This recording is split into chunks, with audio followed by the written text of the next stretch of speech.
हमारा 4 प्राचीन भारत के इतिहास का सार। ये बहुत इम्पोर्टेंट है। वाल्मीकि, व्यास और कालिदास प्राचीन भारतीय इतिहास का सार हैं। यदि और सब कुछ विलुप्त भी हो जाए तो भी ये लोग, इनका कार्य प्राचीन भारत का एकमात्र एवं पर्याप्त सांस्कृतिक इतिहास बने रहेंगे। इनकी काव्य रचनाएं मानव आत्मा के विकास में 3 कालखंडों की प्रारूप एवं प्रतिनिधि हैं। प्रारूप मतलब एक टाइप, एक किस्म, ये इस चीज का प्रारूप है।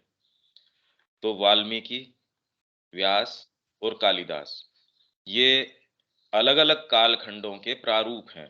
ये उनको सिंबलाइज कर रहे हैं कि कालिदास का युग, वाल्मीकि का युग, व्यास का युग, उस युग का जो भी आदर्श है, उस युग की जो भी भव्यताएं हैं, वो सारी की सारी, और उनकी क्या कल्पनाएं हैं, उच्चतम एस्पिरेशंस क्या हैं, वो सारी हमको इनके साहित्य के अंदर नजर आती है। उन 3 महान शक्तियों की भी प्रारूप एवं प्रतिनिधि हैं जो मनुष्य के अपूर्ण एवं अर्धगठित स्वभाव में संघर्षरत रहती हैं तथा सुगठित एवं पूर्ण स्वभाव के अंदर समन्वित होती हैं। 3 कालखंडों का प्रारूप है और प्रतिनिधि है। 3 महान शक्तियों की भी प्रारूप एवं प्रतिनिधि हैं। इनकी कृतियां, इनका कार्य जो मनुष्य के अपूर्ण एवं अर्धगठित स्वभाव में संघर्षरत रहती हैं। मतलब मनुष्य के अंदर 3 जो महान शक्तियां हैं, किस तरीके से अर्धगठित और अर्ध मतलब अपूर्ण होने के कारण वे संघर्षरत रहती हैं तथा सुगठित एवं पूर्ण स्वभाव के अंदर समन्वित होती हैं। किस तरीके से अर्धगठित स्वभाव में तो वो क्लैशिंग रहती हैं और सुगठित और पूर्ण स्वभाव के अंदर समन्वित होती हैं, ये भी हमको उसके अंदर नजर आता है। साथ ही इनकी कृतियां हमारी आर्य सभ्यता के 3 मनोभावों की ऐसी तस्वीरें हैं जो सूक्ष्म, विवरणात्मक हैं और विशाल रूपरेखात्मक भी। मतलब इसके अंदर डिटेल भी है, सूक्ष्म डिटेल्स हैं इसके अंदर। अगर हम देखना जाने तो इस संस्कृति की जो डिटेल्स हैं, सूक्ष्म रूप से हम सारी इसके अंदर पा सकते हैं। मनोभाव, उस समय का जो टेम्परामेंट है वो किस तरीके का था, वो सारा हमको इसके अंदर मिल जाता है। विशाल रूपरेखा, उस समय की विशाल रूपरेखा क्या, वो सारा का सारा हमको इसके अंदर मिल जाता है। तो इसके अंदर सारी ये चीजें हमको मिल जाती हैं। जिन मनोभावों में प्रथम या प्रधानतः नैतिक, दूसरा प्रधानतः बौद्धिक, तीसरा प्रधानतः भौतिक। मतलब एक प्रधान रूप से क्या है, नैतिक, आदर्शात्मक, दूसरा बौद्धिक, तीसरा कालखंड अगर हम ये कहें भौतिक।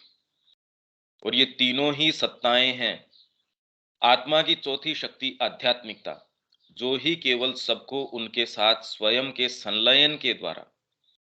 चौथी शक्ति है आध्यात्मिकता।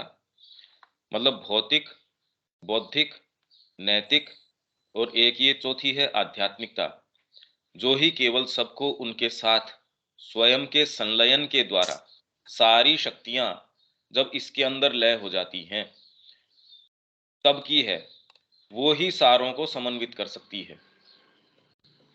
यद्यपि प्रत्येक क्रमागत विकास में, क्रमागत मतलब क्रमवार जो विकास चल रहा है, अलग अलग चरण बता दिए इन्होंने, क्रमागत विकास में व्याप्त रहकर उसने शक्तिशाली रूप से उसे प्रभावित किया, किंतु उसकी प्रधानता का कोई अपना कोई पृथक युग नहीं रहा।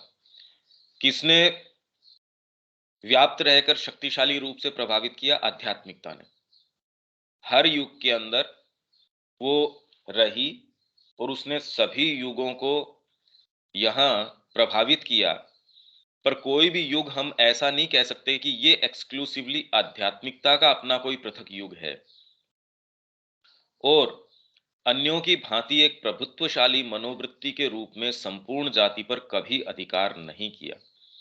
आध्यात्मिकता ने कि अन्य जो युग आए जिसमें एक नैतिक स्वर है उसकी प्रधानता है, दूसरे के अंदर बौद्धिक की प्रधानता है, तीसरे में भौतिक की प्रधानता है।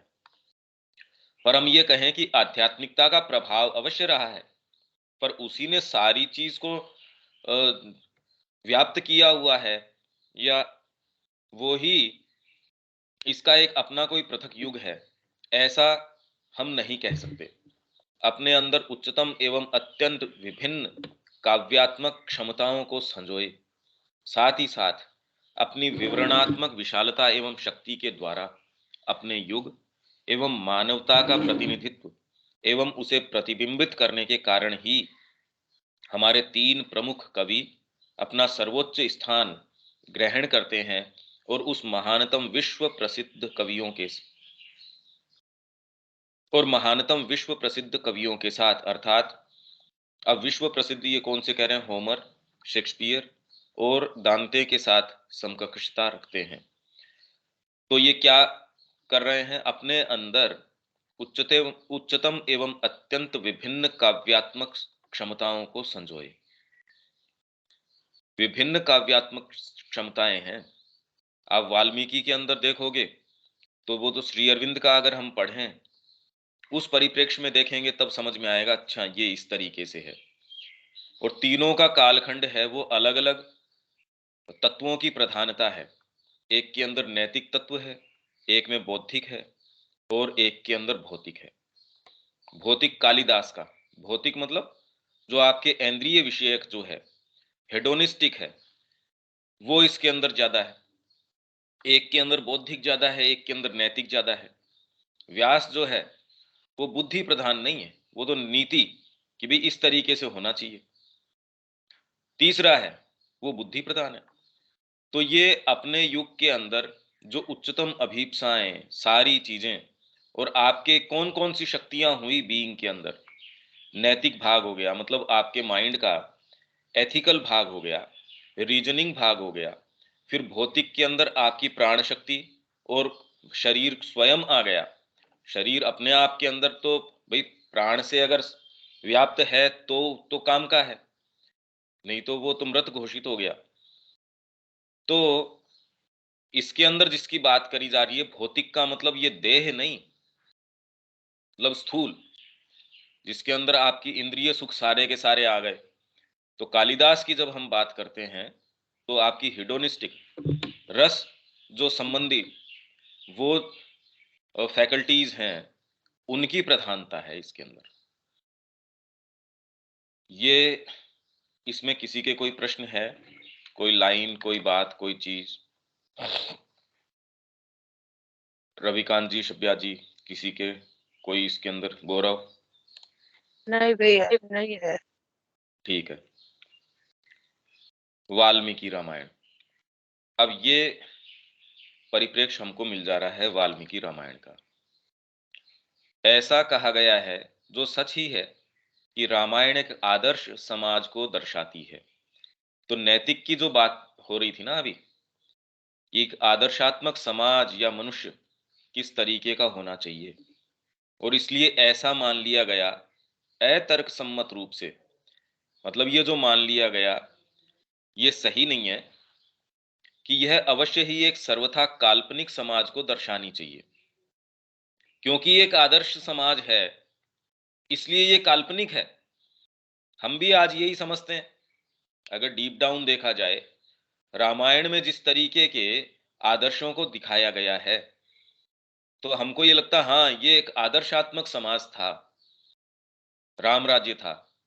पर ये तो एक कल्पना की चीज है, ये तो अभिप्सा किए जाने की चीज है। ये एक ऐसा आदर्श है जो आसमान के अंदर है, हमारी वर्तमान स्थिति पृथ्वी के ऊपर है।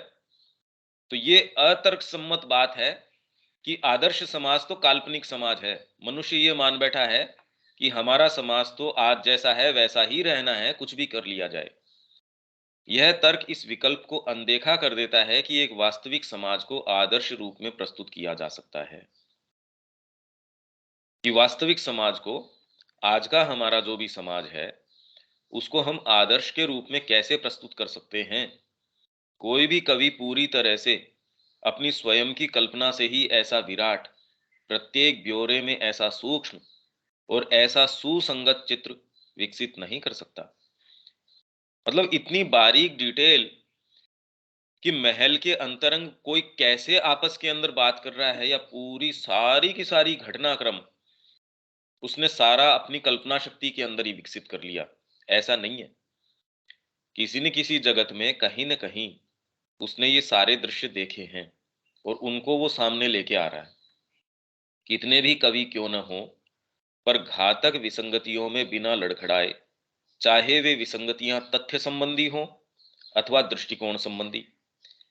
तथ्य संबंधी विसंगतियां कौन सी आ गई? आप इतिहास के बारे में लिख रहे हैं, सारे तथ्य अगर आपको नहीं पता है, या अगर पता है तो उनके बीच में गैप्स हैं, वो गैप आइदर तो आप अपनी कल्पना से भरते हैं।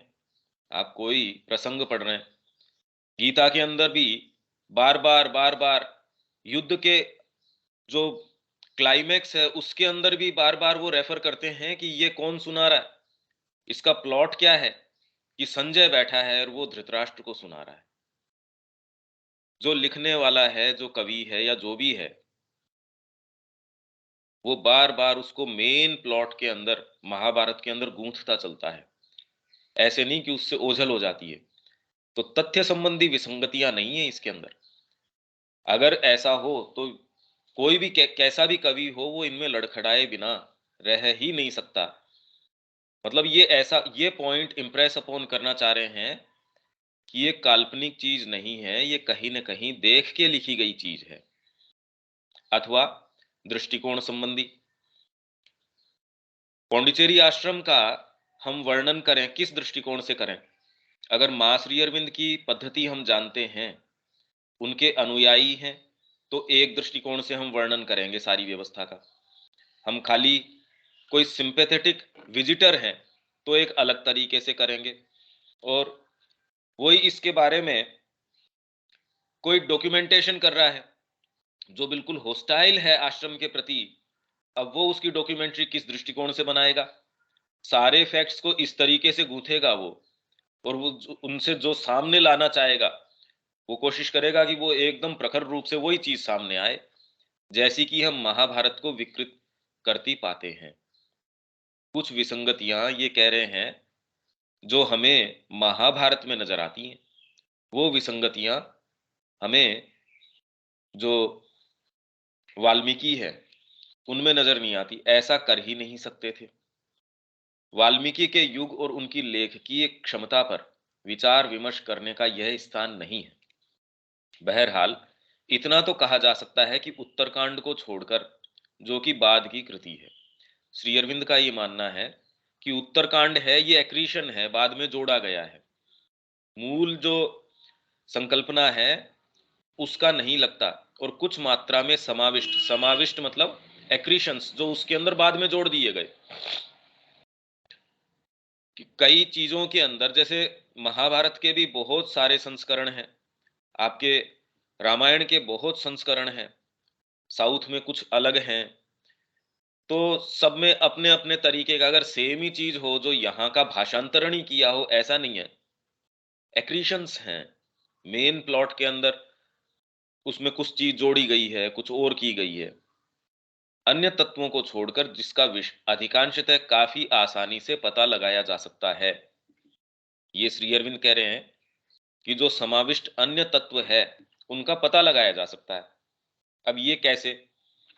श्री अरविंद उसके पॉइंटर्स भी देते हैं, इस यहां तो नहीं, तथा कुछ ऐसे अंश को संशोधित करके जो कि प्राय ही वास्तव में चौंकाने वाले विभ्रम स्थिति में होता है। रामायण स्पष्ट रूप से एक ही शक्तिशाली एवं सर्वसमावेशी बुद्धि की कृति है। तो ये बात हो गई रामायण के बारे में। इसमें कोई चीज है नहीं तो आगे चलते हैं। नहीं, कोई खास बात नहीं।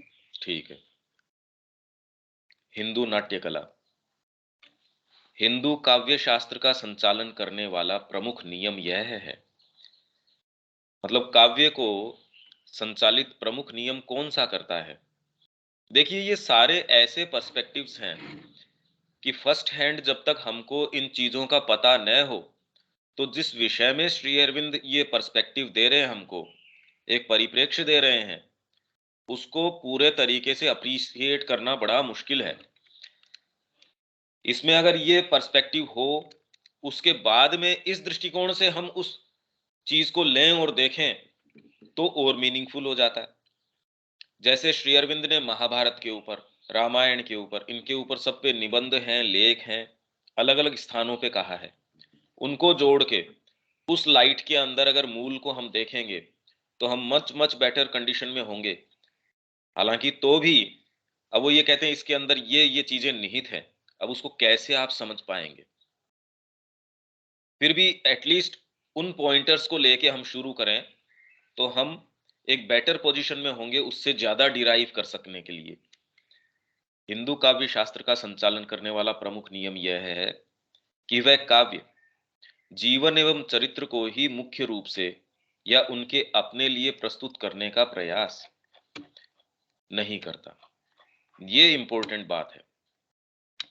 यही बात जितनी भी कला है, ये चित्रकला की भी यही बात है।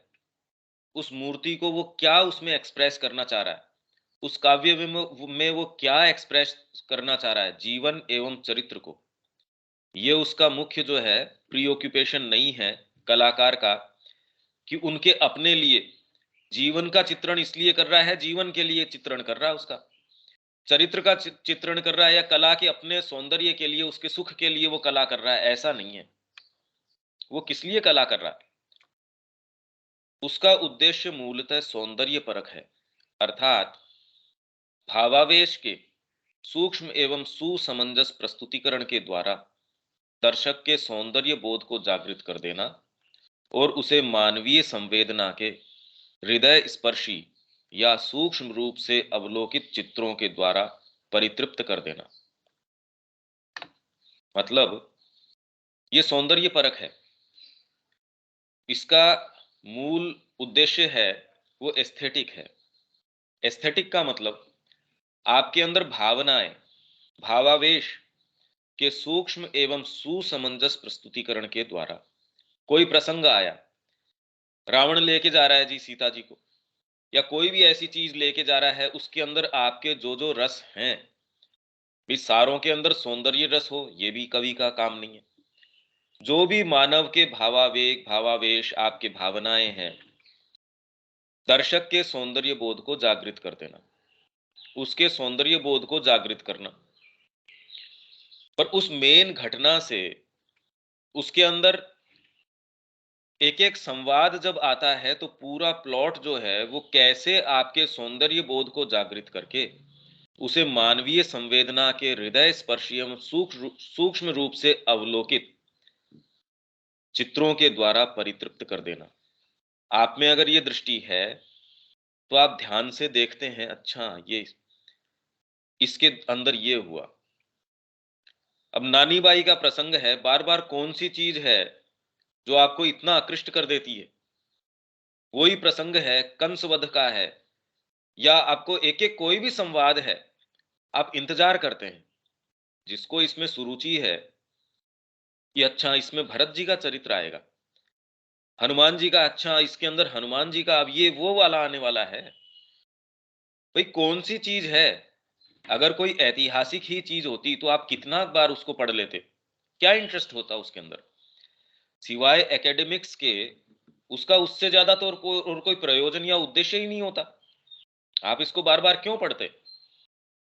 पर इसके अंदर ये एक ऐसी चीज है जो शायद हम कॉन्शियस भी ना हो, ये आपके सौंदर्य परक भाग है, उनको टारगेट करता है। अगर वो कल्टीवेटेड है तो फिर भी कोई ना कोई पार्ट तो हमारा मूव्ड होता ही है निश्चित रूप से। तो भावावेश के सूक्ष्म एवं सुसमंजस प्रस्तुतिकरण के द्वारा इस रूप में आपके सामने लेके आता है वो सारी चीज को, कि दर्शक का जो सौंदर्य बोध है, दर्शक है, श्रोता है, पर क्योंकि ये तो नाट्य की बात चल रही है, ड्रामा की बात चल रही है, मतलब स्टेज परफॉर्मेंस नहीं पर नाट्य, सौंदर्य बोध को जागृत कर देना और उसे मानवीय संवेदना के हृदय स्पर्शी या सूक्ष्म रूप से अवलोकित, अवलोकित मतलब जो देखता है, चित्रों के द्वारा परितृप्त कर देना। उसने किसी मानव की आत्मा के केश पकड़कर उसे बाहर संत्रास एवं दया तथा भय के तूफान में घसीटने और फिर पूरी तरह भीगी हुई, घायल हुई, सिहरती हुई आत्मा को पुनः उसे लौटाने का प्रयास नहीं किया। ये प्रयास हमको दिखता है, बेसिकली श्री अरविंद ये दे रहे हैं कि भाई ये ऐसी घटना कोई शेक्सपियर या उनके अंदर ऐसी हुई है, ऐसा प्रसंग वो लेके आए हैं कि मानव की आत्मा के केश पकड़कर उसे बाहर संत्रास एवं दया तथा भय के तूफान में घसीटना और फिर पूरी तरह भीगी हुई, घायल एवं सिहरती हुई आत्मा को पुनः उसे लौटाने का प्रयास नहीं किया। मतलब वो करता है पश्चिम में इस तरीके के आपको इस तरीके के सेंसेशनल चीजें वो देता है, यहां ऐसा कोई प्रयास नहीं है। किसी हिंदू को वह एक जंगली और अमानवीय स्वभाव ही प्रतीत होता जो एक इडिपस या डचेस ऑफ माल्फी माल्फी मतलब माल्फी की रानी, ये कुछ कृतियां हैं कि यंत्रणाओं में, या फिर एक मैकबेथ या एक ओथेलो की त्रासदी में किसी भी प्रकार का कोई सुरुचिपूर्ण रस लेता है। मतलब कोई भी भारतीय कलाकार या कोई भी भारतीय जो ये नामी कृतियां हैं, उसका जो प्लॉट है, जिस तरीके की विषय वस्तु है, भारतीय का मानस है ऐसी चीजों के अंदर कोई सुरुचि नहीं लेता। उसका टेम्परामेंट बिल्कुल अलग तरीके का है। ये जिस तरीके की चीजों का प्रस्तुतिकरण करते हैं, सेंसेशनलाइज करते हैं, वैसा यहां नहीं है। कुछ हद तक ऐसा भाव हिंदू प्रकृति की दिव्य मृदुता से उत्पन्न हुआ। मतलब हमारा ऐसी चीजों के लिए टेस्ट नहीं है, तो क्यों है ऐसा? क्योंकि दिव्य मृदुता से उत्पन्न हुआ है हिंदू प्रकृति का ये जो भाव है ये। और वो भाव क्या है? जो सदा ही श्रेष्ठ, सहिष्णु एवं सौम्य थी। और उस मतलब ये जो प्रकृति है वो हिंदू प्रकृति, और उस समय उस मधुर और कृपापूर्ण दया तथा पवित्रता से सराबोर थी जो बुद्ध की आत्मा से प्रवाहमान हुई थी। कृपा है, मधुरता है जो बुद्ध से प्रवाहमान हुई थी। परंतु यह भाव उस सिद्धांत का भी एक आवश्यक परिणाम था कि सौंदर्यात्मक एवं बौद्धिक आनंद समस्त काव्यात्मक कला का प्रथम उद्देश्य है। सेंसेशनलाइज नहीं करना, पर आपके एस्थेटिक जो पार्ट है, आपका इंटेलेक्चुअल जो पार्ट है, उसका एक रस है, उसका एक आनंद है। सेंसेशनल तरीके से तो आप फिर वहीं बंद जाते हैं। सेंसेशनलाइज करना किसी भी चीज को, ये तो आपके लोअर जो पार्ट है उसको टारगेट करना है। जबकि आपका रसात्मक जो पार्ट है, आपका बौद्धिक पार्ट है, उसको टारगेट करना, और केवल उसी के रस के लिए टारगेट नहीं करना, उसके माध्यम से इंगित करना उसको हायर चीजें, डीपर चीजें। तो इसीलिए पहली लाइन ही यहीं से शुरू हुई कि जीवन, ये क्या कह रहे हैं कि जीवन और चरित्र के लिए ही इन्होंने इनका कोई चित्रण नहीं किया। ये तो इनके माध्यम से आपको कहीं और आपकी रसात्मक जो चीज है, वो मृदुता, वो दिव्यता, वहां तक आपको लेके चले जाएं। निश्चय ही काव्य को चित्ताकर्षक कर्षण के साथ ही साथ उत्थान की एक शक्ति के रूप में भी माना जाता था। ये बात आ गई इसके अंदर, उत्थान की शक्ति है ये। आपको अगर सेंसेशंस को ही मैं टारगेट करूं तो आप उत्थान नहीं कर सकते। तो आपके हायर और डीपर पार्ट्स को टारगेट करके, किसके द्वारा, माध्यम क्या है?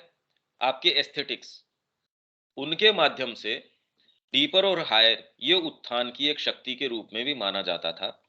परंतु चूंकि यह इन उद्देश्यों की ओर कलात्मक सौंदर्य के माध्यम से पहुंचता है।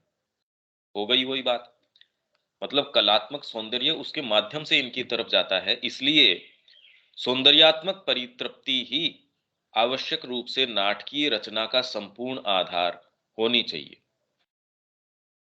आपके सौंदर्य बोध को परितृप्त करना और उस परितृप्ति के माध्यम से फिर डीपर सत्यों की ओर जाना। आप एक एक प्रसंग अगर देखते हैं,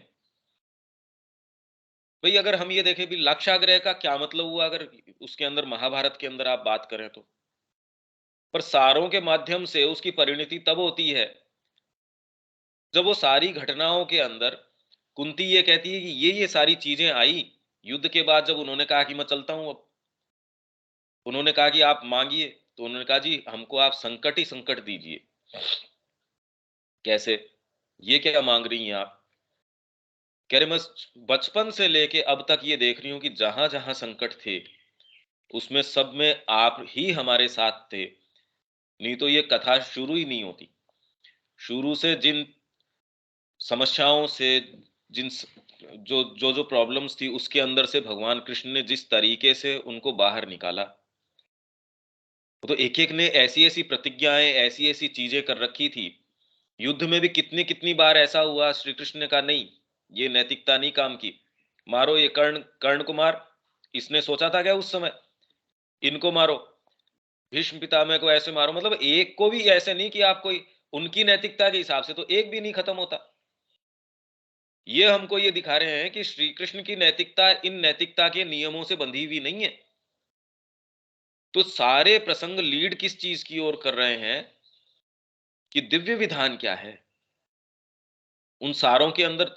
तो कुंती ये कह रही है जी हमेशा आप खड़े नजर आए, जब आप ही नहीं होंगे जीवन के अंदर तो फिर ऐसे जीवन का लाभ क्या?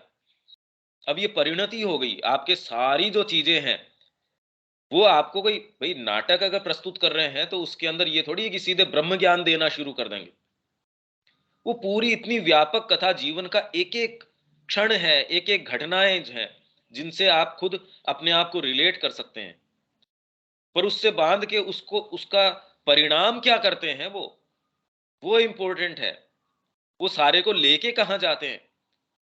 प्रस्तुतिकरण तो शेक्सपियर का बहुत सुंदर हो सकता है, वो लेके कहां जाएगा उसको, वो इंपॉर्टेंट बात है। उड़ान मेरी बहुत ऊंची है, नजर मेरी जैसे बाज की, जैसे अगर खूब ऊंचा उड़ रहा है, नजर उसकी नीचे चुईया जो दौड़ रही है उसके ऊपर है, और एक यहां इनकी नजर है वो अनंत आकाश की ओर है। तो ये तो सारा ही फर्क है। अन्य सभी उद्देश्य तो ऊपरी संरचना ही है, और दूसरे जितने भी उद्देश्य हैं, नैतिकता का उत्थान, ये वो सारे तो जो संवाद चल रहा है। आप इसमें रामचरितमानस के अंदर देखिए कि जब राम जी को वापस लेने के लिए सारे के सारे जाते हैं, और जो वहां आर्ग्यूमेंट्स हैं, आपके जितने भी आर्ग्यूमेंट्स है कोर्ट के आर्ग्यूमेंट, और जिस स्तर के ऊपर वो लेके चले जाते हैं, मतलब खाली बौद्धिक स्तर के ऊपर नहीं, भावना कैसे परमिएट कर रही है उसके अंदर। आप भरत का उसके अंदर देखिए, सीता जी के जो जो पिताजी हैं वो वहां गए हैं, सारे के सारे लोग वहां गए हैं, एक दूसरे से कैसे वो संवाद कर रहे हैं, कैसे उनको मना रहे हैं। ऐसी सिचुएशन के अंदर राम जी उनको आंसर बैक किस तरीके से कर रहे हैं, और जो जिस मर्यादा से और जिस भव्यता से वो सारी चीजें चल रही हैं, उस समय विशेष के लिए हो सकता है एक पर्टिकुलर उद्देश्य हमको लगा, हाँ ये एक प्रसंग है, पर सारे का मूल उद्देश्य क्या है कि आपकी सौंदर्यात्मक परितृप्ति के माध्यम से आपको अपने डीपर जो सत्य हैं वहां तक खींच ले जाना। इसलिए आपको पता ही नहीं लगता भाई, क्योंकि ये टेस्ट हमारे डेवलप्ड नहीं है। फिर भी कोई ऐसी चीज है जब वो चीज पढ़ती है बार बार, तो इतना उसके अंदर आनंद आता है, क्यों क्या कैसे वो हमको नहीं पता होता, क्योंकि इन भागों का हमको पता ही नहीं। तो सीधे ही वो जहां उसकी प्रतिबिंब बनना चाहिए वो अंदर हृदय के अंदर बनता है, हमको बहुत अच्छा लगता है। कोई भी जो प्रसंग है वो बहुत सुंदर लगता है। अन्य सभी उद्देश्य तो ऊपरी संरचना ही है। अतः हिंदू मन न केवल हिंसा, संत्रास एवं भौतिक त्रासदी, जो कि एलिजाबेथन मतलब शेक्सपियर उस समय का जो कवि है शेक्सपियर के प्रचलित लक्षण है। इसके प्रचलित लक्षण है ये सेंसेशनलाइज करना, उसमें हिंसा लेके आएगा और उसका वर्णन करेगा ये इस तरीके से। पिक्चराइजेशन करेंगे जिसके अंदर जो पिक्चराइजेशन इन्होंने क्राइस्ट का किया है क्रूसिफिकेशन के टाइम, आप अगर वो देख लेते हैं, पर वही पिक्चराइजेशन अगर आप महाभारत के अंदर देखें, जरासंध को बीच से फाड़ भी रहे हैं, तो वो विभत्सता, वो आपको, वो सेंसेशनलाइजेशन नहीं है, उसमें आपको एक दिव्यता नजर आएगी और उस मानसिकता के अंदर आपको विभत्सता नजर आएगी। वो सेंसेशनलाइज कर रहे हैं क्योंकि उनको डीपर टारगेट नहीं करना है, आपके बाहरी भावों को उत्तेजित करना है। कवित्व शक्ति उसकी टॉप मोस्ट हो सकती है जो कि हम पढ़ के गए, पर कवित्व शक्ति करे क्या? वो तो एक माध्यम है, वाहक है। आपकी गाड़ी बहुत जबरदस्त है, आपका यान बहुत शानदार है, पर यात्री कौन है? गंतव्य क्या है? तो हिंसा, संत्रास, ट्रेजेडी, त्रासदी, भौतिक त्रासदी, ये सारे लक्षण हैं उसके। से ही संकुचाता था, हिंदू मन इन सारों से संकुचाता है, वो श्रिंक करता है। नहीं, ये क्या बात है? ये तो लास्ट में ले जाके कितना भी ऊंचा महात्मा हो, कितना भी बड़ा संत हो, किसने कितना भी कुछ पाया हो जीवन में, मर गया ना। यहां ये चीज नहीं है। यहां हमेशा ही अगर वो ऐसा पार्षद है, पूतना को भी उन्होंने क्या जी इसकी ऐसी गति हुई जो तो किसी की, महापुरुष की भी नहीं हो सकती क्या? बिल्कुल सही बात है। उस मृत्यु को, उसको भी उन्होंने मुक्ति कर दिया। उसको कहां तक उठा के लेके चले गए कि जी कंस की या इनकी जो मुक्ति हुई, शिशुपाल की जो हुई, वो तो हमारी नहीं हो, कहां नहीं हो सकती। तो बताइए किसको कहां जोड़ दिया, इन्होंने कहां जोड़ दिया उस चीज को? अपितु उन दुखांत नैतिक समस्याओं तक से भी हिचकिचाता था जो कि यूनानी मन को आकृष्ट करती थी। दुखांत नैतिक समस्याएं हैं, उनको दुख के अंदर अंत करना यूनानी मन को आकृष्ट करती थी। क्योंकि ये बाद में आएगा, यूनानी मन को क्यों आकृष्ट करती थी? क्योंकि वो ये कह रहा है कि जब आपके दुख के अंदर अंत होता है तो आपके वो हृदय की शुद्धि करता है। इनका मानना है, जो कि एक सर्टेन स्तर के ऊपर, मतलब ये अनफाउंडेड चीज नहीं है, गलत नहीं है, कि जब आप बहुत ज्यादा चिंतित हैं, तकलीफ के अंदर हैं, उस समय आप ये देख लीजिए कि आपका कोई बहुत नियर एंड डियर व्यक्ति है, उसकी डेथ हो गई आज, तो आज आप उन चीजों में जनरली रस नहीं लेंगे, आपकी इंद्रिय चीजों के अंदर आज उतना रस आप नहीं लेंगे। अगर आपको गहरा आघात है तो आप भोजन के अंदर और चीजों के अंदर उनमें आप रस नहीं खोजेंगे। आज आप एक दूसरे मानसिक उसके अंदर है, इसीलिए उस वैराग्य की वो बात करते हैं, पर कह रहे हैं कि ये तो वैराग्य क्षणिक है। अगर इस वैराग्य के कारण आप आध्यात्मिकता की ओर आते हो, तो ये जो दुखांत नैतिक समस्याएं हैं, ये यूनानी मन को तो आकृष्ट करती हैं, पर भारतीय मन तो समझता है आप भगवान की ओर इसलिए चल रहे हो क्योंकि आप जीवन से थक चुके हो, इसलिए भगवान की ओर जा रहे हो। तो फिर तो आप कितना का आनंद पालेंगे। एक समय के बाद अगर आपको फिर से उसमें रस अगर आ जाता है, आप फिर से भाग खड़े होंगे। आप इसलिए उसकी तरफ मूव करते हैं क्योंकि आपको उसके अंदर आनंद आता है। ये बात इनको पता नहीं है, इसलिए ये नैतिक समस्याओं का दुखांत करते हैं। और इससे भी कम यह रोग, पागलपन एवं आधुनिक आध्यात्मिक आयुर्विज्ञान की समस्याओं से स्वयं को व्यस्त रखना स्वीकार कर सकता है। मतलब हिंदू मन जो है, ये ऐसी चीजें दूसरी सभ्यताओं में रही होंगी, दूसरे ड्रामाज में रही होंगी, दूसरे काव्यों में रही होंगी, इसलिए श्री अरविंद इनको सामने लेके आ रहे हैं। चाहे तो अंग्रेजी ड्रामा, मतलब ब्रिटिश का जो है वो, उसमें ड्रामा के शैली में ये रहा होगा, यूनानियों में रहा होगा, फ्रेंच में रहा होगा, कि जिसमें पागलपन है, मिर्गी के दौरे हैं, रोग है, आध्यात्मिक आयुर्विज्ञान है, ये सारी जो समस्याएं हैं, इनसे अपने को प्रीऑक्यूपाइड नहीं रखता हिंदू ड्रामा। हिंदू मन अपने आप को इन चीजों के अंदर व्यस्त नहीं रखता। इसका मतलब भी हम नहीं जानते कौन से वाला ड्रामा रखता है, पर हाँ दूसरे जो हैं वो इन चीजों के अंदर व्यस्त हैं। जिसने साहित्य का अध्ययन किया होगा वो जरूर जानता होगा कि कौन से वालों में इन चीजों को डील किया जाता है, जो कि सामान्यतः आधुनिक नाटक एवं उपन्यास की मुख्य विषय वस्तु रहते हैं। आधुनिक जो नाटक और उपन्यास है उसको अगर देखा जाए तो रोग है, पागलपन है, आध्यात्मिक आयुर्विज्ञान है, इनको डील किया जाता है। इनके आधार पे पूरा प्लॉट बनाया जाता है। एक हिंदू नाटक के मूलभूत भाव हैं। हिंदू नाटक में अब मूलभूत भाव क्या है? एक रोमांटिक सौंदर्य का वातावरण, एक उच्च भद्रता और संवेदनाओं की एक भद्र समता। संवेदनाएं आपकी हैं, आपकी जो भी संवेदनाएं हैं, ऊंची से ऊंची संवेदनाएं भी हैं, तो भी वो कोई राक्षसी आकार नहीं ग्रहण कर लेती, भद्र समता है उनकी।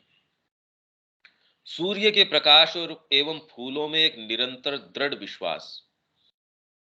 मतलब कैसा भी माहौल हो, कैसी भी चीज हो, उसका अंत सुखांत होगा। उसमें आपको वो हेल्पलेसनेस, आप तो डूम्ड हो, अब क्या किया जाए, आपके ये रोग हो गया, अंत तो आपका ऐसा होना ही है।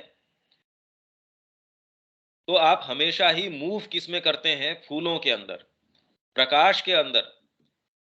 कितना भी बड़ा आपका कोई राक्षस हो, असुर हो, कोई भी हो, कुल मिला के सारा मूवमेंट किस चीज में होता है? प्रकाश के अंदर होता है। आप रामचरितमानस पढ़ रहे हैं या आप महाभारत पढ़ रहे हैं, वो प्रसंग कैसा भी हो, पर फिर भी उसके अंदर एक दिव्यता है, उसके अंदर एक प्रकाश है, उसके अंदर फूलों की एक जो फ्रेशनेस है, महक है।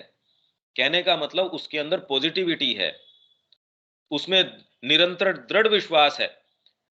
उसमें आपको ये नहीं है कि पता नहीं क्या हो जाएगा। अरे क्या हो सकता है, भगवान कृष्ण बैठे हैं ना। अगर यही उसके अंदर द्रौपदी का चीरहरण है तो वो उसको कैसे, किस तरीके से प्रस्तुत करता? वो तो वैसे ही प्रस्तुत करते जैसे आज पुराने जो हमारे ये अब नए सीरियल्स बना रहे हैं, ये रामायण के, महादेव के, तो कैसे कैसे प्रसंगों को सेंसेशनलाइज कर रहे हैं वो, आप ये देखिए। क्योंकि हमारी मानसिकता वैसी हो गई, उस समय की वैसी नहीं है। तो शेक्सपियर को अगर वो चीरहरण दिखाना हो तो उसके अंदर क्या वो कभी भी कृष्ण जी को सामने लेके आएगा? मुश्किल है, वो कल्पना ही नहीं कर सकता। क्योंकि वो तो कहेगा कितनी अनप्रैक्टिकल बात है ये, मतलब यहां कृष्ण जी है ही नहीं, ये तो कोई, तो प्रैक्टिकल क्या है?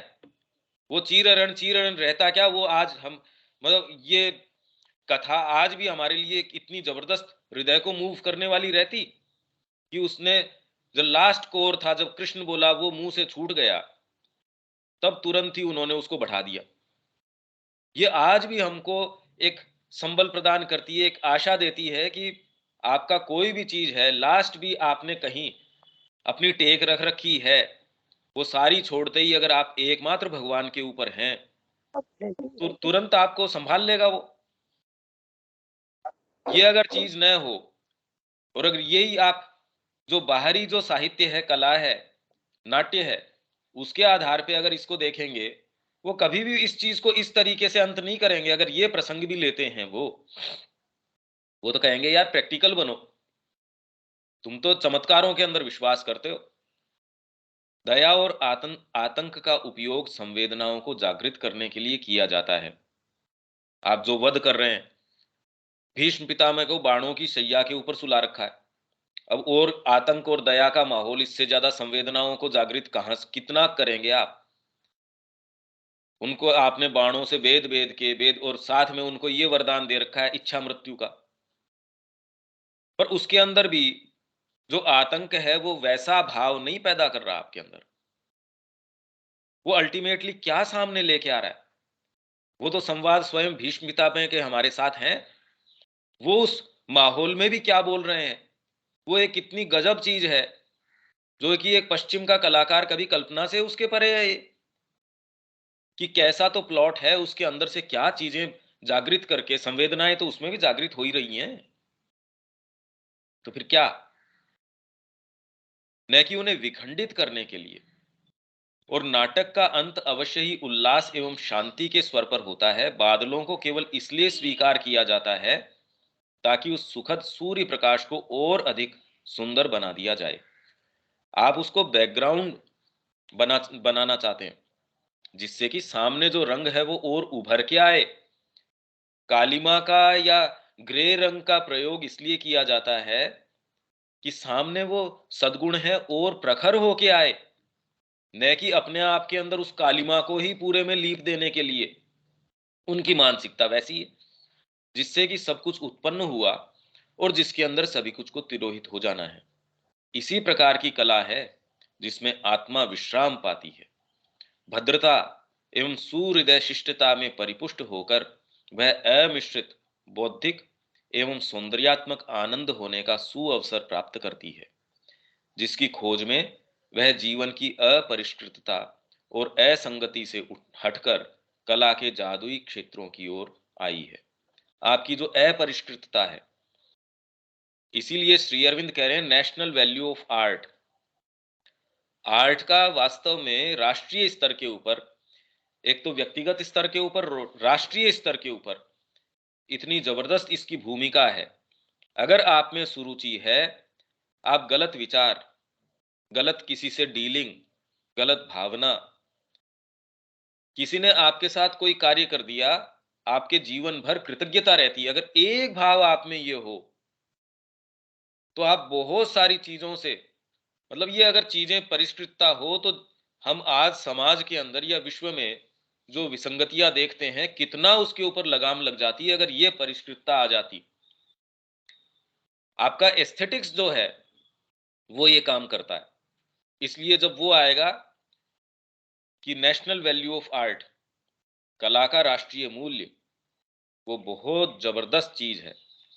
असंगति से हटकर कला के जादुई क्षेत्रों की ओर आई है। यहां तक कोई बात के भी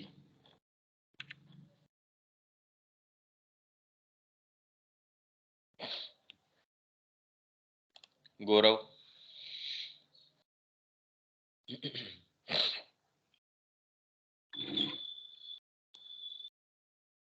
ठीक है भैया।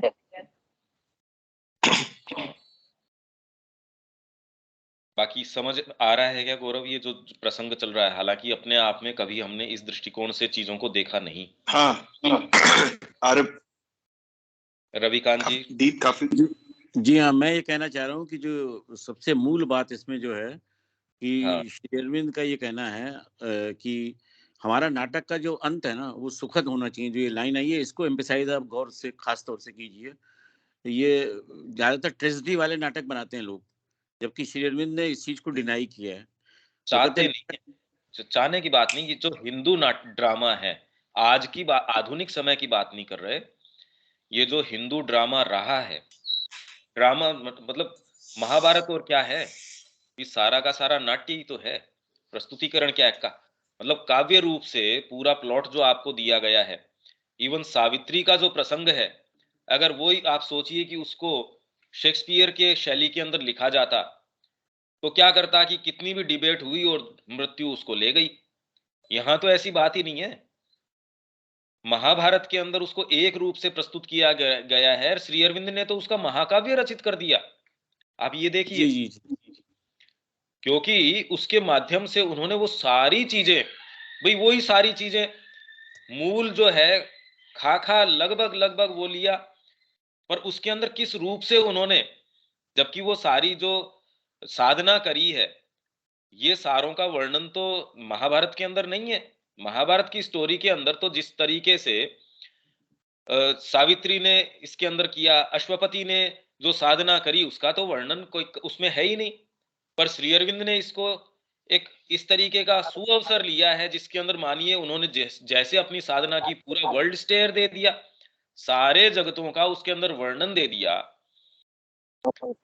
और उसका अंत किसके अंदर है, उसका परिणति किस चीज के अंदर है, दिव्य जीवन का उद्घोष कर दिया उसके अंदर। इससे ज्यादा आशावान चीज क्या हो सकती है? तो हमारे अपने समय के अंदर श्री अरविंद ने यह दिखा दिया कि हिंदू मानस क्या है, होना चाहिए वाली बात नहीं है। हिंदू का टेम्परामेंट क्या है वो विवेचन कर रहे हैं कि हम अच्छे रूप से उसका अंत करें, ये नहीं कह रहे, जो कि आज की फिल्मों में तो जैसे करते ही हैं कि वो मरने वाला है और वो तो दूसरे देश के अंदर बैठ के भी कुछ ऐसा कर देता है। ठीक है, ये हमारी मानसिकता इस तरीके की है जी, वो हीरो है, वो मरना नहीं चाहिए, वो चाहिए वाली बात नहीं है। हाँ, पर ये टेम्परामेंट है। आप अगर वेस्टर्न मूवीज के अंदर देखेंगे उनके अंदर ऐसी कोई उनके नहीं है। और वहां तो जो मूवीज है उसमें अगर जैसे आपने कोई राक्षसों का या कोई डायनासोर से उनका अंत किया और लास्ट में अंतिम सीन के अंदर क्या दिखाएंगे, कहीं किसी कॉर्नर के अंदर एक अंडा अभी भी बाकी है। उनके विभत्सता दिमाग में इतनी है कि बुराई है उसका अंत हो ही नहीं सकता। डायनासोर्स का सबका अंत किया पर एक कहीं अंडा तो बचा ही रह गया, या सारे राक्षसों का अंत किया कहीं एक तो कुछ तो बचा ही रह गया उसका अंश। वो ये सीक्वल के लिए छोड़ रहे हैं कि अगली फिल्म और बना देंगे इसके ऊपर कि कैसे वो डेवलप हुआ। ये मानसिकता कहां से आ रही है? ये हिंदू मानसिकता नहीं है, ये बात है। ये अगला पैराग्राफ और पूरा कर देते हैं, फिर ये आज पूरा हो जाएगा, ये आज का प्रसंग, ये आज का टाइटल। अतः एलिजाबेथियों के अत्यंत प्रबल और प्रायः कच्चे मांस, श्री अरविंद ने ये टर्म काम में ली है अंग्रेजी के अंदर, रॉ मीट, जिसका अर्थ है भय, क्रोध, घृणा आदि के तीव्र और प्रायः अशिष्ट भावों को उभारने वाले संवेदनों। अशिष्ट भाव, आप आजकल का जो नाट्य है या काव्य है, सारे का आप जितने भी मूवीज देख लीजिए, अरबी आपको तो स्पष्ट नजर आता है उसमें। उसमें कौन सी चीज है जो उभारना चाह रहे हैं? कौन से संवेदन? भय, क्रोध, घृणा, तीव्र संवेदनों को, अशिष्ट भावों को। शिष्ट भाव नहीं है, अशिष्ट भावों को उभार रहे हैं। पर पोषित अंग्रेजी पंडितगण जब दावे के साथ कहते हैं, क्या कहते हैं वो दावे के साथ, कि हिंदू नाटक में कोई पात्र ही नहीं है, जब वे दावे के साथ मौलिक आविष्कारशील शक्ति की अपर्याप्तता को इस अभाव का कारण बताते हैं, जिसके कारण एशियाई काव्य अपना सारा ध्यान चमकीले वर्णन तथा अलंकृत भाषा पर केंद्रित करता है। वो कह रहे इनके पास कोई अच्छा आदमी तो है नहीं, कोई पात्र है ही नहीं इनके पास, इसलिए इतनी बड़ी बड़ी पोम्प एंड शो ये करते हैं भाषा के अंदर, क्योंकि इनके पास कुछ है ही नहीं। ऐसे भाव ये पैदा ही नहीं करते। इनके पास तो ले दे के अगर कोई अच्छा व्यक्ति उनको लगता है हमारे काव्य में, तो एक तो भीम लगता है उनको, हाँ ये आदमी ठीक है।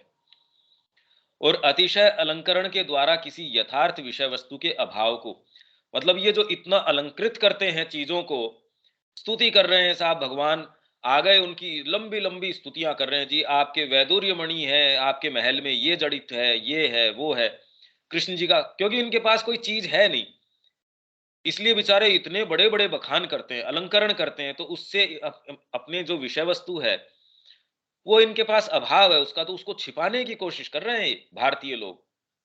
ये पाश्चात्य लोगों का कहना, लोग मतलब सारे जनमानस का नहीं। भाई हम भी कौन कौन सा शेक्सपियर के बारे में कह सकते हैं अगर हमने पढ़ाई ना हो। वो लोग जिन्होंने पढ़ा हो या जो कहते हैं कि हम इस स्थिति में हैं कि हम इसको आकलन कर सकते हैं, यहाँ तक कि उन एलिजाबेथियो पंडितों के भारतीय चेले यहाँ भारत में भी हैं। आज जो उनके पढ़े लिखे जो बच्चे हैं यही बात मन में रखते हैं, सब टोटल हमारे में से ये कहिए कि इवन जो आश्रम में आ भी गए हैं तो भी ये आकर्षण रहता है, अच्छा उसका बच्चा तो अंग्रेजी स्कूल के अंदर है, और वो तो बड़ी ऊंची स्कूल है। हम खुद सोसाइटी चला रहे हो, सारे काम कर रहे हो, एस्पिरेशंस वैसी की वैसी हैं, वो थोड़ी बदल जाती है। तो भारतीय चले जो आज सबके सब वो ही हैं। व्यवस्थापन कैसे करना चाहिए हमारे सेंटर का, दुकान का, सारी चीजों का, दुकान भी आजकल हमारी वैसी लगती है मॉडर्न तरीके। और मॉडर्न का अर्थ क्या है? जो पाश्चात्य अनुकृति हो, जो उसका डुप्लीकेट, मतलब जैसी वहां चलती हो वैसी लाइफस्टाइल हमारी वैसी है। अब हम मॉडर्न हो रहे हैं। जिनकी अभिरुचि अंग्रेजी काव्य के अतिशय रूप से एकांतिक अध्ययन के कारण विकृत हो गई है। श्री अरविंद के समय ऐसा ही था। तो कला के अंदर वो ये कह रहे हैं कि राजा राममोहन राय, जो वो एक कलाकार था ना, राममोहन राय, कह रहे भाई कितना हमारा टेस्ट नीचे गिर गया कि हमारी बैठकों में आजकल वो तस्वीरें लगाई जा रही हैं, ये दिखाया जा रहा है कि हम कितने सुरुचिपूर्ण हो गए। अरे बाप रे, हम इतनी भद्देपने पे आ गए। ये तो श्री अरविंद उस समय कह रहे हैं कि अंग्रेजी काव्य सब कि भाई ये पढ़ो, इसमें क्या है। हालांकि अब थोड़ा फर्क है, वो वाली बात नहीं है, पर उस समय तो श्री अरविंद के ऊपर उनके खुद के पिताजी ने सोचा कि भारतीय संस्कृति का तो प्रभाव तक नहीं पड़ना चाहिए इनके ऊपर, इसीलिए तो उनको बाहर भेज दिया। तो वैसे ही जो उनके चेले थे, आज तो खैर हम पूरे स्वयं में हैं, जो सामान्य भारतीय है उनकी उल्टा काम है। जो पाश्चात्य है वो ये देख रहे हैं कि सारी चीजों के अंदर, हाँ वो इन चीजों को होल्ड करने की कोशिश कर रहे हैं। भारतीयों को, भारतीय साहित्य है उसके अंदर वो खोज रहे हैं, अरे इसके अंदर जो चीज है इसमें है ही नहीं। पर हम तो जो वहां से फेंके हुए टुकड़े हैं उनको बटोरने के लगे रहते हैं। भड़कीली चीजों से प्रेम और भद्दे रूपों और अतिशयात्मक रंगों की आदत के कारण जो सूक्ष्म अंतर के प्रति अंधे हो गए हैं, जब उन्हीं पंडितों के दोषारोपणों को दोहराते और पुनः स्थापित करते हैं, तब भी कालिदास और उसके समकक्ष श्रेष्ठ जनों के प्रेमी को घबराने की आवश्यकता नहीं है। हालांकि हमारे साथ ऐसी कोई आशंका नहीं है, क्यों न तो हम कालिदास को पढ़ा हमने आज तक मूल रूप से, न उनके समकक्ष कोई जो है। हमको घबराने की आवश्यकता नहीं, हम तो वैसे ही नहीं घबरा रहे। पर श्री अरविंद कह रहे हैं कि उनको अपने आप को नीचा समझने की या इस चीज की आवश्यकता नहीं है कि अगर कोई बाहरी व्यक्ति आपके ऊपर कीचड़ फेंके तो आप डर जाओ, ऐसी आवश्यकता नहीं है। जो कवि मंडल उसकी कल्पना में निवास करती है, मंडली उसकी कल्पना में निवास करती है, उसको उसे एक सुनहरा रंग चढ़े आत्मा विहीन लोगों की सूची मानकर अपनी कल्पना से निकाल बाहर नहीं कर देनी चाहिए। मतलब बाहर अगर कोई विलियम आर्चर कहता है, उसी ने तो इतने आक्षेप लगाए थे भारतीय संस्कृति के ऊपर, और उसी के उत्तर के स्वरूप श्री अरविंद ने भारतीय संस्कृति के आधार फाउंडेशंस ऑफ इंडियन कल्चर, जिसके अंदर डिफेंस ऑफ इंडियन कल्चर लिखना शुरू किया था। हालांकि उस व्यक्ति विशेष के लिए नहीं, पर श्री अरविंद ने कहा मैं इसको एक मौके के रूप में लेता हूं कि भारतीय संस्कृति उन लोगों को कैसे इस दृष्टिकोण से यूं क्यों नजर आती है। तो उन्होंने पहले डिफेंस लिखा और फिर एकदम उसको प्रतिष्ठित कर दिया कि इसकी कला इसलिए यूं नजर आती है, इसका मूल ये है, इसका ये है। निश्चित रूप से हमको इस चीज के अंदर जाना चाहिए, इस चीज को पढ़ना चाहिए। इसी प्रयास के अंतर्गत हमने जो भारतीय संस्कृति और सनातन धर्म की महानता है, जिसका सेशन भी अभी लगातार हमारा चल रहा है, वो इसी को लेके शुरू किया गया है। क्योंकि इस प्रकार की आपेक्षात्मक आक्षेपात्मक घोषणाएं तो पूर्वाग्रह के कारण और किसी पूर्वाग्रह की प्रतिध्वनि के कारण उठती हैं। पूर्वाग्रह प्रेजुडिस है मेरे, इसलिए उठ रही हैं ये।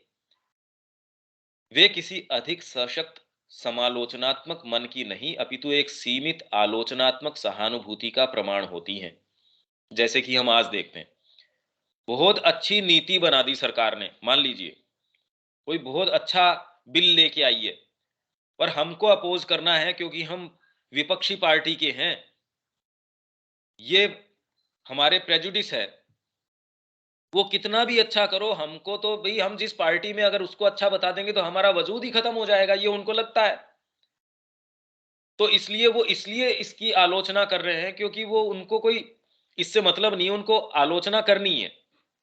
निश्चय ही यदि हम हिंदू नाटककार से एक ब्यूटीफुल व्हाइट डेविल या फिर एक ज्यू ऑफ माल्टा की अपेक्षा रखते हो, ये कृतियां हैं, ये काव्य कृतियां हैं, तो हमें निराश ही होना पड़ेगा। अगर हम ये कहें कि साहित्य के मानक ये हैं ब्यूटीफुल व्हाइट डेविल या ज्यू ऑफ माल्टा, और ये हम सोचें कि कालिदास इसकी रचना करे या फिर वाल्मीकि इसकी रचना करे, तो ऐसा हमको निराश ही लौटना पड़ेगा।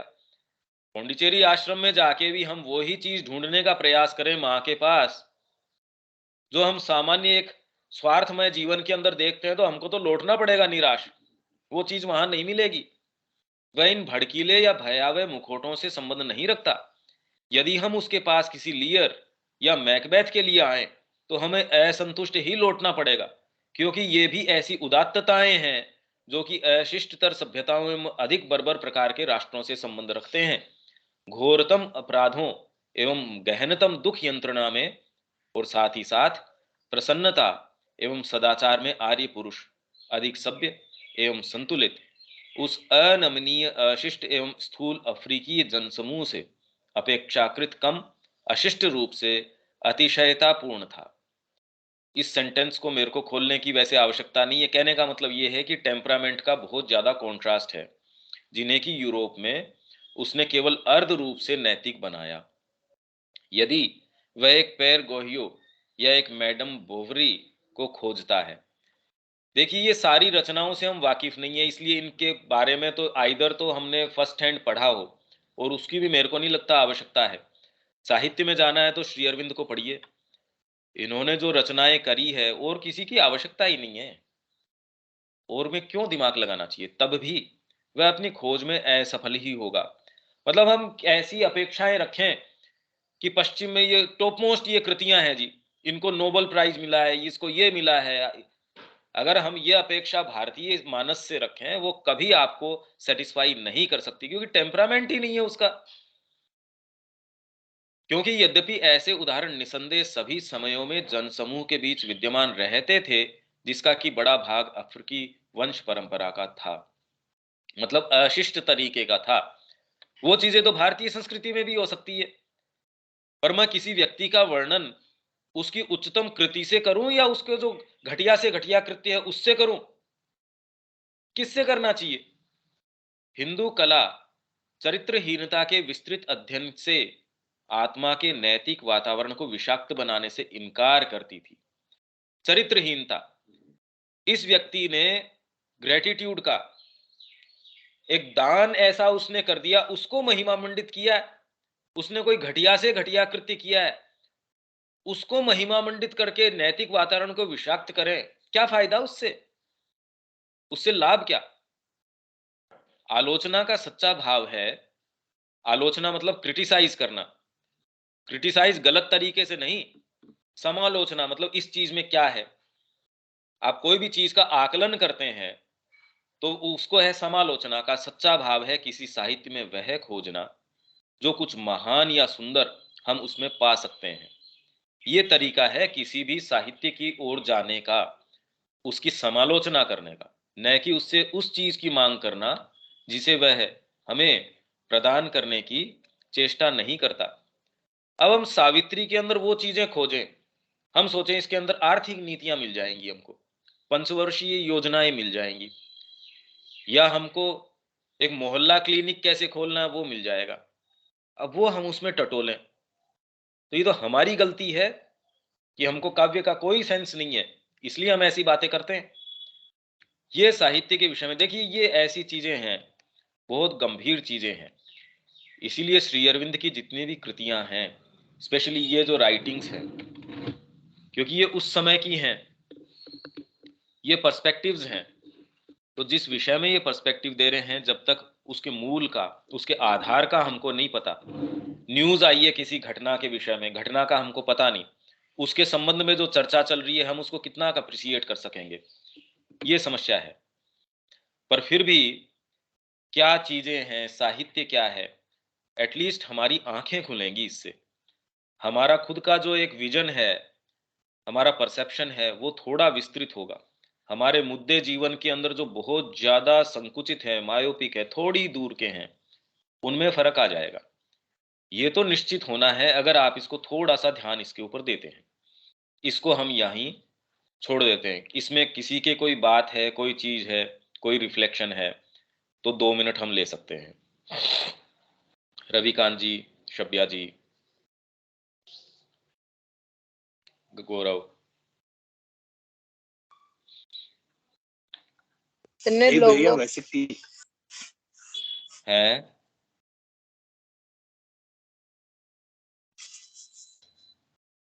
ठीक है, तो हम इसको छोड़ देते हैं। बाकी मैं फिर ये रिपीट करूंगा, आपसे रिक्वेस्ट ये है, जैसे क्योंकि एक एक दो दो टॉपिक ही हो रहे हैं, इसमें जो पॉइंट्स हैं वो आप अपनी डायरी बना के निश्चित रूप से आप इसको नोट डाउन कर लीजिए और उसको जब भी आप समय मिले कभी बीच में आपने जैसे उसको हाँ ये है, तो वो आप में जमना शुरू हो जाएगा।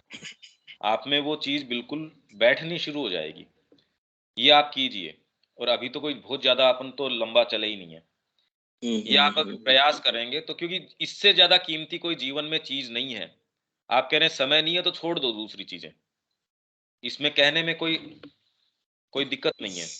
क्योंकि वैसे भी जीवन और दूसरी चीज़ों में बिल्कुल मीनिंगलेस है, उसको छोड़ दो। इसमें जितना समय आवश्यक है वो इसमें दो। ये आपके जीवन की सबसे इम्पोर्टेंट बिज़नेस की या कोई भी जो डीलिंग्स है वो सबसे इम्पोर्टेंट यही है। ये शुरू करो इस तरीके से। ठीक है, हम इसको यहीं छोड़ देते हैं आज। जय श्री माँ। जय श्री माँ भैया। जय जय श्री राम।